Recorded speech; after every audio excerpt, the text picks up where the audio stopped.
Buenas tardes a todos. El trabajo que voy a presentar es sobre el poeta chileno Pablo de Roca. El primer libro del poeta chileno Carlos Ignacio Díaz Loyola, mejor conocido como Pablo de Roca, se titula Gemidos y guarda como fecha de publicación 1922. La edición de Gemidos, publicada a comienzos del siglo XX, provocó extrañeza, asombro e indiferencia. La crítica, que se tomó el tiempo de referirse al libro, fue lapidaria, al punto de tacharla de literatura patológica y obscena. El presbítero Bernardo Cruz la llamó blasfemia inmunda y oratoria mal rimada.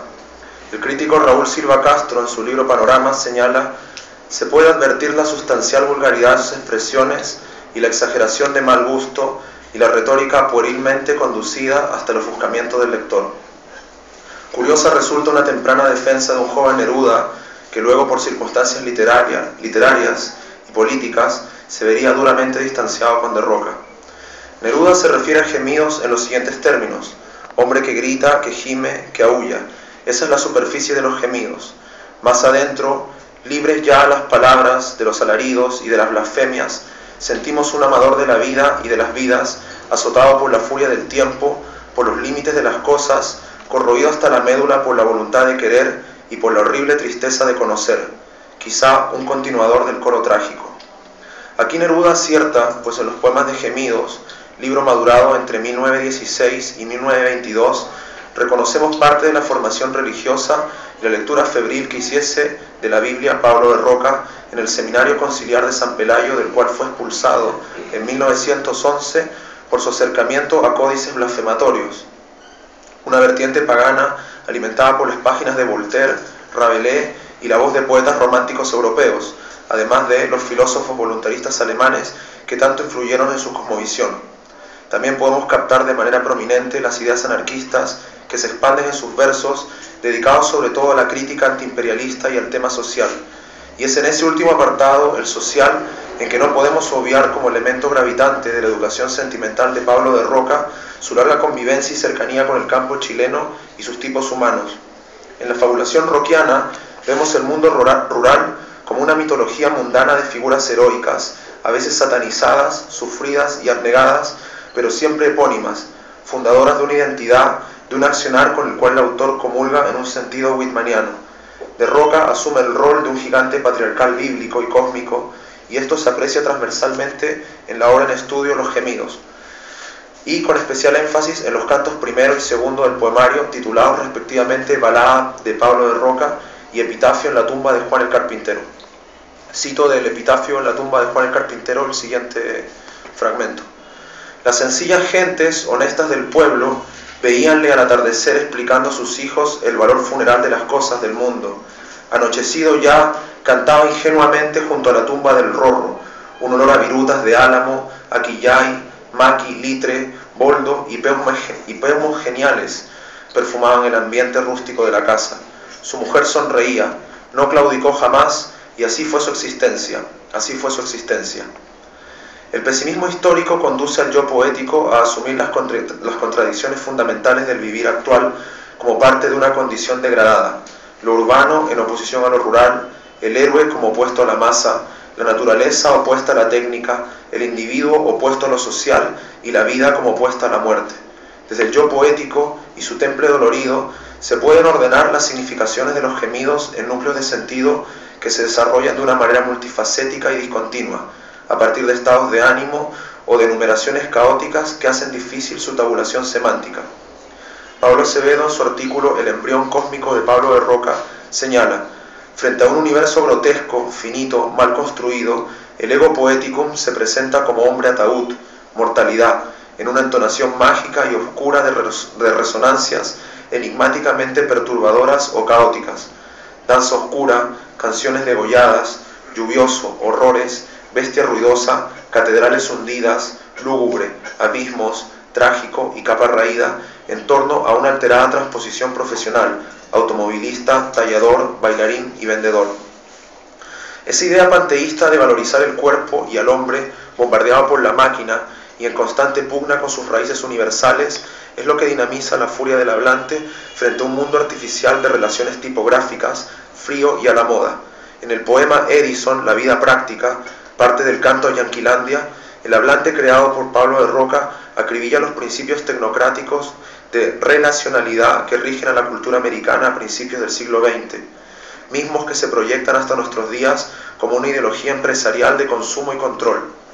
De Roca dice: nacimientos por teléfono, defunciones por teléfono, matrimonios por teléfono, toda la epopeya, todo por teléfono, enamorarse radiotelegráficamente, vivir y morir en aeroplano, 100, 200 kilómetros sobre el nivel de los viejos valores humanos,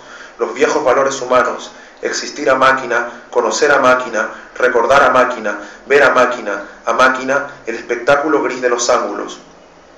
Una frustración emocional que también es percibida por el destacado poeta y cronista nacional Joaquín Eduard Bello en su trabajo de indagación referido al espíritu de la sociedad chilena. Eduard Bello nos dice, cito: Chile es una gran nación frustrada y por eso mismo hay virtudes que parecen defectos, como la instrucción pública, la burocracia y las leyes sociales. Se trata de creaciones que nos quedan grandes. Cierro la cita. Incluso respecto a la obra de Pablo de Roca, Eduard Bello mencionó en su momento: es el defecto de la falta de imaginación, el optimismo de patos de Pablo de Roca. Cada día que pasa me siento más fracasado. No soy el único que experimenta complacencia en la angustia del fracaso.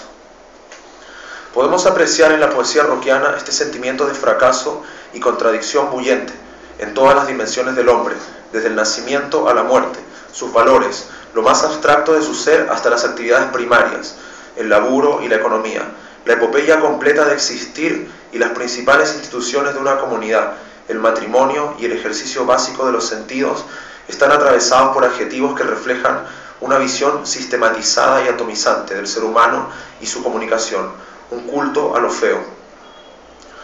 Pablo de Roca, en su poema Edison, dice: mesurar los fenómenos sentimentales, intelectuales, sensacionales, adoptando el sistema métrico decimal comunidad inicial, y el dólar como fin, casarse por sport, matarse por sport, hacer réclame a los pechos divinos de las niñas y al vientre de la viuda, ir cinematografiándose a lo largo de las tristezas diarias, convertido yo el hombre, convertido en errantes panoramas efímeros y temas azules, país de los divorcios. El gigante imperio en esa medida es representado por sus falsos profetas con sus respectivos recetarios de éxito. Woodrow Wilson, Rockefeller y J.P. Morgan son algunas de las personalidades que de Roca resemantiza como significantes de un mundo degradado, entes que proclaman su verdad desde una aparatosa tribuna de barro y grandes orgullos de cemento y metal, coliseos, puentes, milagros de la arquitectura que sumados aplastan al hombre común con una retórica sofista y millones de dólares acuñados por la potestad del sello y burocrático papel. A la imagen de Norteamérica imperial se le opone una gran figura como representante de la verdadera cultura y saber nacional de ese país. Los principios trascendentales de Emerson y la vida en los bosques de Thoreau, padre de la objeción de conciencia, se sintetizan en los pasos enarbolados de un gigante. Walt Whitman no es un hombre o un simple poeta, es una energía del universo reconocida por seres vivos e inertes, por rocas, por el excremento, por las hormigas, elefantes y los cuerpos celestes, como un hermano, como un padre, como una voz inmemorial. Y el poeta nacional, al seguir sus pasos, busca esa amalgama legendaria con el cosmos. Acevedo señala al respecto: en toda cosmogonía se trasciende la nada caótica del origen. Por otro lado, todo origen es ahistórico, esto es, anterior al hombre, y se requiere la existencia de una potencia original que invierta su ánimo en imprimirle forma a la memoria. El caos en la poesía es un estado prelingüístico, un vacío de mundo anterior a la metáfora. Con el poeta, la palabra entra en la historia en cuanto a devenir del ser. Así, se establece una relación de reciprocidad entre el poeta y el demiurgo, entre la creación poética y la cosmogonía. De Roca, por su parte, edifica su poética sobre la base de esta alegoría y nos dice: como un dios que edificase poemas a bofetadas mentales, Walt Whitman está sentado sobre la majestad de la vida, con el entendimiento del corazón en Yanquilandia, la pierna derecha en Pekín y la pierna izquierda en Berlín, todo el cuerpo sobre todo el mundo jugando póker con los muertos sobre el tapete azul de lo infinito, platicando con las estrellas y oyendo los ruidos cóncavos y trascendentales de la época. Le dicen las hormigas: salud Walt Whitman, los honestos elefantes, extensos como estás hermano, y las tortugas, los sapos, el rey de las Españas, los mendigos, los parlamentarios, las vacas, el presidente, los caballos, los obispos, los cocheros, la luna, los excrementos le dicen golpeándole la espalda: nuestro hermano Walt Whitman, Walt Whitman, Walt Whitman, eres nuestro hermano Walt Whitman.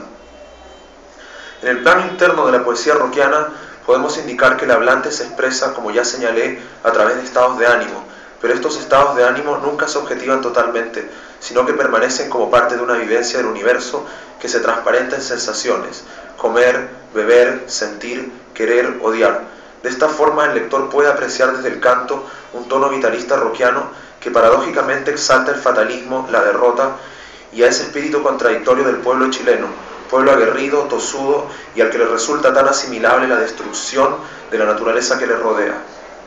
Al respecto, Joaquín Eduard Bello, resaltando ese culto al feísmo, acuñó en los años 20 el término imbunchismo para referirse a la tendencia de deformación hacia lo monstruoso o repulsivo en lo chileno. Para el cronista y escritor, Chile, o Finis Mundi, es un país con apariencia de mesura en un trasfondo de crueldad, brutalidad y excesos. De la naturaleza extrema surge un hombre desgarrado, aún bajo el peso de la noche, una suerte de metáfora del inconsciente colectivo, con una gran fuerza de resistencia y absorción. Joaquín Eduard Bello dice: me precio de haber sido el precursor chileno en anotar un hecho nacional, el cultivo del fracaso y de la fealdad, la tendencia al fenómeno del imbunche, creación araucana de monstruosidad alucinante. Se trata de la forma saliente de demostrar un estado crónico de desolación, de crueldad y de odio. Cuando el suelo agrede, el hombre se vuelve feroz e irrespetuoso. El paisaje donde concluye la tierra es, a juicio tanto de Eduard Bello como de Pablo de Roca, de una violencia y tan marcados vértices que no se encuentra nada semejante en otra parte del planeta. Y cito de Eduard Bello: la naturaleza hace al hombre tosco y feo, el hombre ayuda a la naturaleza y se venga declarando la fuerza y belleza de la fealdad. Los poetas son desesperados de terremoto y de alcohol, poesía de desintegración, de dolor, de penitencia, de violencia, de desesperanza, de andrajo. Algo se ha roto, el símbolo de Chile, el roto chileno. El roto, símbolo del alma nacional, se caracteriza por sus andrajos, su violencia, su capacidad de supervivencia ante el hostil, y es este tipo humano al que Pablo de Roca consagra su obra. Entrego toda mi obra al juicio del pueblo de Chile, mi pueblo, a la pujanza del hemisferio de sus héroes y sus líderes, flor de oro del roto, y a la conciencia popular del continente, enfrentándose como expresión del mundo del trabajo contra la invasión de los imperios económicos que proclaman la matanza de la especie humana, y la ofrendo a la memoria inmortal de Winnet, su gran inspiradora. Tal es el hombre y tal su naturaleza. Para Eduard Bello, si el signo de la vida mexicana es la calavera escrita en la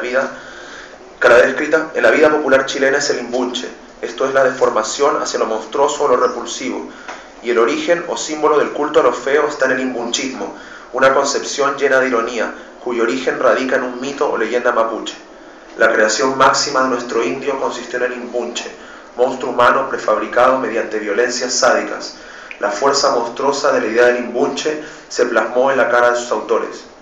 Los imbunches pueden invadir todo el espectro nacional, pueden ser imbunches políticos, imbunches literarios, imbunches cronistas, todos personajes que simbolizan el potencial de crueldad y violencia del chileno.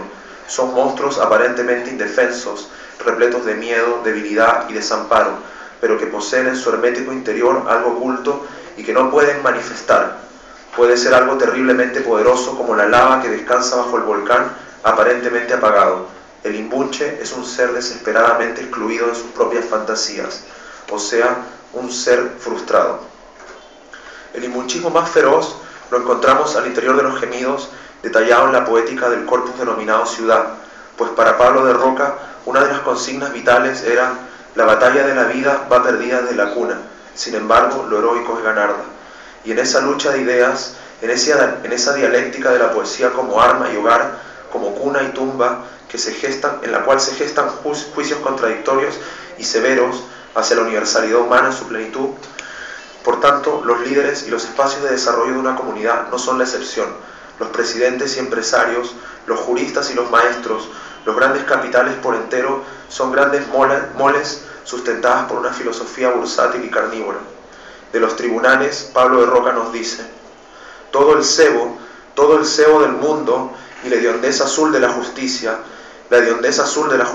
todo el cebo, las ruinosas escaleras, los nocturnos pasadizos, las salas raídas, lo anacrónico del ambiente fomenta las polillas, los instintos neutros, la canallada, la lúgubre canallada, lo capcioso, lo siniestro, lo malsano, la fealdad de la vida que emerge allí cual una callampa horrible, venenosa, infame, tinterillos, jueces, abogados, jureros y la policía, como el can de aquel lúgubre prostíbulo, caras vinagres, tongos verdes, caras vinagres, hombres marchitos, deshechos, oscuros, cansados, hombres cosas, hombres penas, polvo lleno de polvo, formas llenas de formas, seres llenos de seres, y la petulancia, la grosería del juez cacareando como un loro imbécil frente al catolicismo de los lacayos.